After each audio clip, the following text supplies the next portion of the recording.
Everybody, Shane Severson, Seth Turner. Hey there. Team Severson just reaching out with our March market update.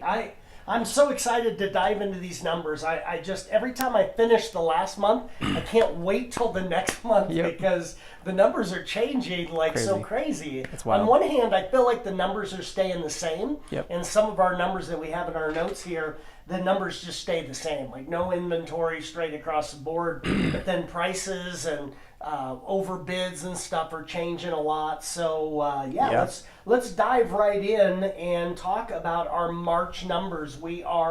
Numbers are out as we talk about this quite often. We are a month behind, if you remember, because we are in April now, but beginning of April, our March numbers come out. So it always seems like we're a month behind, which we are. So we are talking about March. So why don't you jump in, Seth? Tell us what we're looking at for March. For March, well, I'm excited today for today's video. We're going to usually do year-to-year difference. Today we're going to add a little bit of the month-to-month difference, which should be really cool. So we'll talk year-to-year, and then we'll kind of dive into the month-to-month as well. But so average sold price, 2021 to 2022, we went from 615,000 last year to 712,000 this year. So we just crossed over $700,000. That is wild. That's crazy. So average price $700,000 in Denver. Big difference. Let's see here. Average days on market, 2021 to 2022, we went from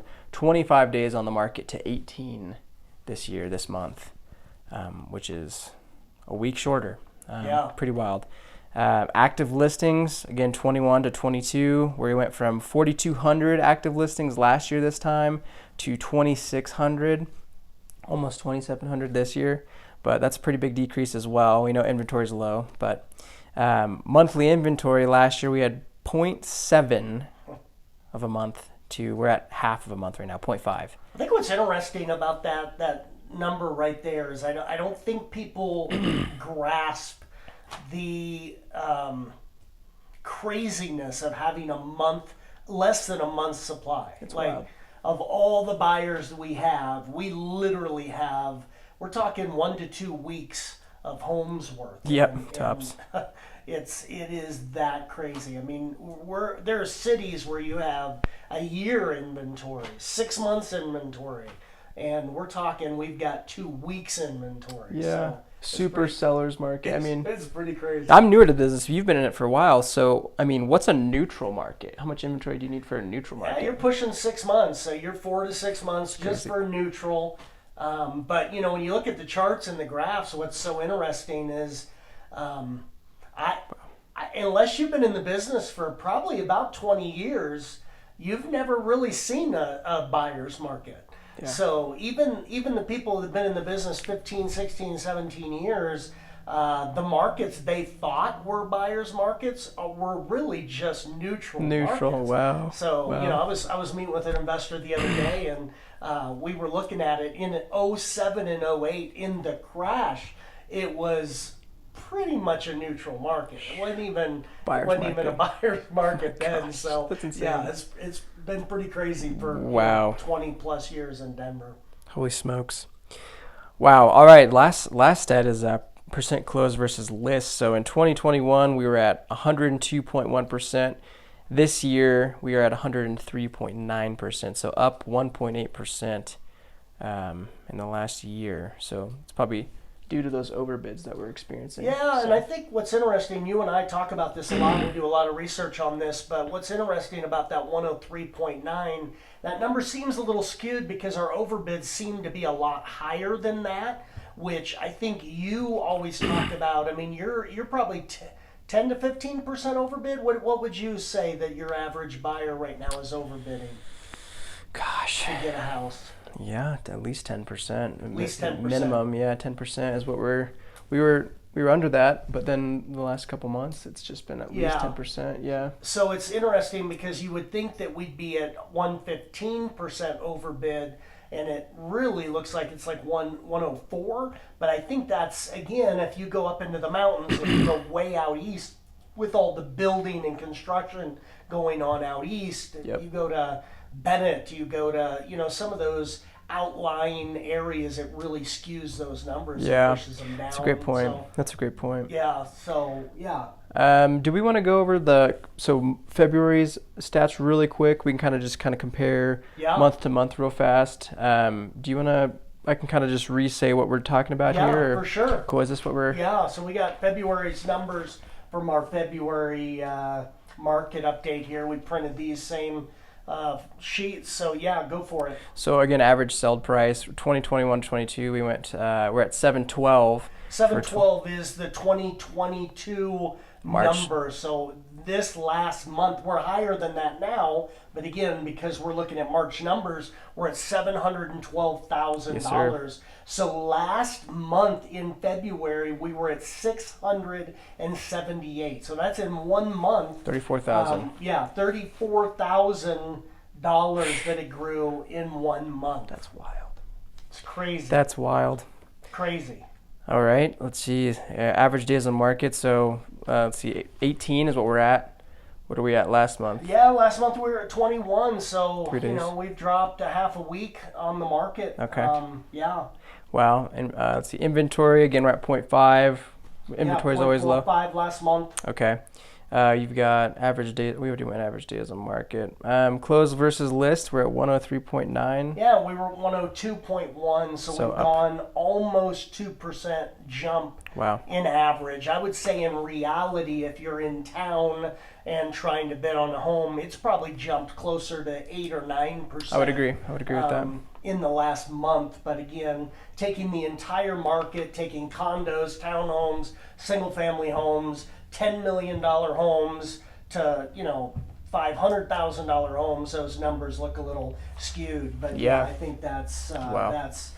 Talk to me about interest rates. I know a big thing right now are interest rates, and because you do a lot of buying, you're working with a lot of buyers right now, one of the most active agents probably I know in the market with buyers, and you're doing a huge success for your clients. You're getting a lot of people under contract. Talk about interest rates and how that's affecting people. Yeah, so I'd say right around now we're at like 5.25, 5, which is wild. About a month and a half ago, I had a few people get, pre-qualified. They're ready to rock and roll, and they were in the high 3s. So we went from high 3s to low 5s in a month and a half, that's an increase. That's pretty, isn't that wild? Yeah. That's wild. So in a market like that, I mean, obviously the speed is on your side, but I mean, you've been in the business a lot longer than I, Shane. So people are getting, honestly, people who even make good money, decent money, they're getting outpriced by just interest rates. I mean, what's your advice to a buyer who's looking to get in the market? They want to get some equity, they want to buy, invest in their future, but they just can't do it on their own. Yeah, I think, if you look at a lot of the cities that are higher than ours, which there aren't many, you look at the Seattles, we were talking about that. Yep. You look at a lot of the California markets, a lot of those cities, they're a lot, they're a lot higher than we are. And I think what's interesting is wealth is built through real estate. I mean, it just is what it is. Yeah. There's a lot of people who invest in 401ks and your retirement funds and all kinds of different pension stuff. Sure. But in reality, when you look at wealth, a lot of the United States wealth is built through real estate. And so I think my point to that is, as prices grow, rental percentages grow. So people will be lifers when it comes to rent. Yeah. And that is a reality. That's not a doomsday. That's not a oh my gosh, we're trying to force you into buying and hurry up and buy because you're going to be a forever renter. That is a reality statement. And so what does that mean for somebody who is getting priced out? And I think the best thing for them to do is get creative. You just have to get creative. Rates aren't probably, they may never be in the 2s again. They may not be in the 3s. And for a lot of us, that's not a big deal. For me, that's been in the business forever, I was selling 10, 12 interest rates when I got in the business. So to have a 5% interest rate, I would say 80% of my business has been over 6%. So to be at 5, that's still really low. Yeah. To people who are newer in the business or a buyer that's currently trying to buy, those interest rates seem like they're really high. So interest rates aren't gonna change much, if that makes sense. I don't see them dropping 2%. Yeah. And there's prices aren't coming down. So there is no let's wait another year. Yep. Because if you're getting priced out today, in a year it's going to be another 80 grand, 100 grand higher. Yep. Interest rates will still be the same. So you have to get creative. So what does that mean? I think getting creative, it means doing things that those of you who are looking at homes, it's depressing. Yeah. It could be. It could be depressing. It could be, oh my gosh, this is not what I expected to buy a home. Yeah. And I think you're doing it for the purpose of gaining wealth to get you in a better position, if that makes sense. Yeah. Yep. So buy a house that's smaller than what you would have bought. Put 2 kids in one room.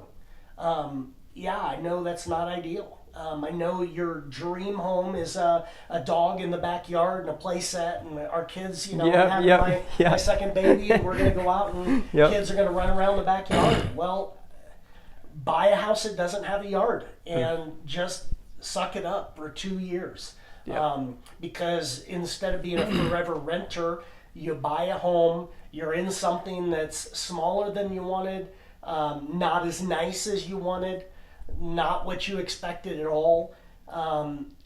In 2 years, you set yourself up for success. Now you have $150,000 equity, and you sell that, and you got 20% for your next house. Right? Yeah. Yep. It's just those kind of things. If you wait 2 years, you're $150,000 upside down. If you buy today, anything, buy a place and have somebody rent with you. Yeah. Right?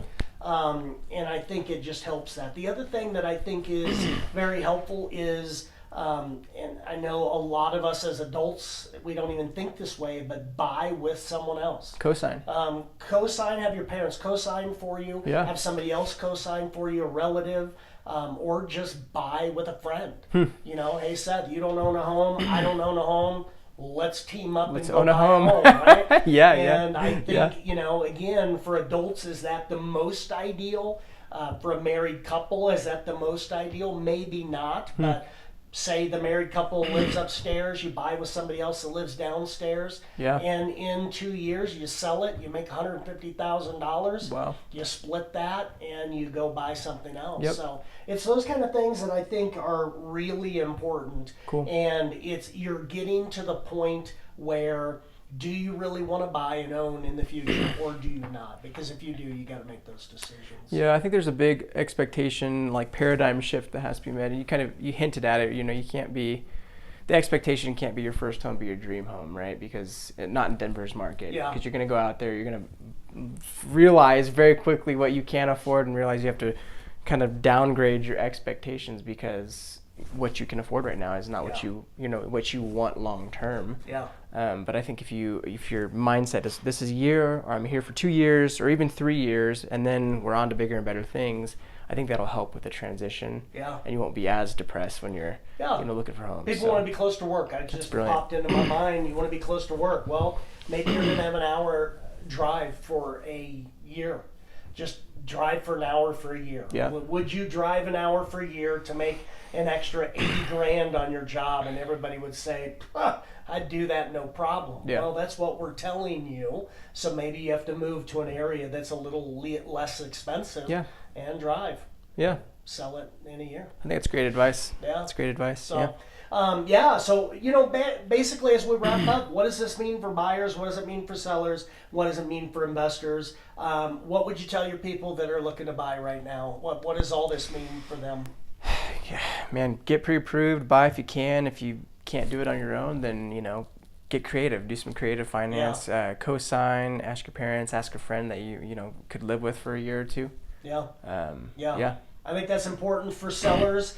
We are at the peak. The market it's coming back to the trends that we see. We're at the peak right now. So if you're looking to sell, reach out right now. Now's the time to get your house on the market and get the most for your money. Absolutely. If you can wait, for a year. Prices are going to be higher next year, but right now is the best time if you're selling this year. So reach out. And if you're an investor, as you know, Seth and I are doing a lot of work with a lot of investors. We're working on deals ourselves. Yep. And so if you are an investor, if you want to be an investor, reach out.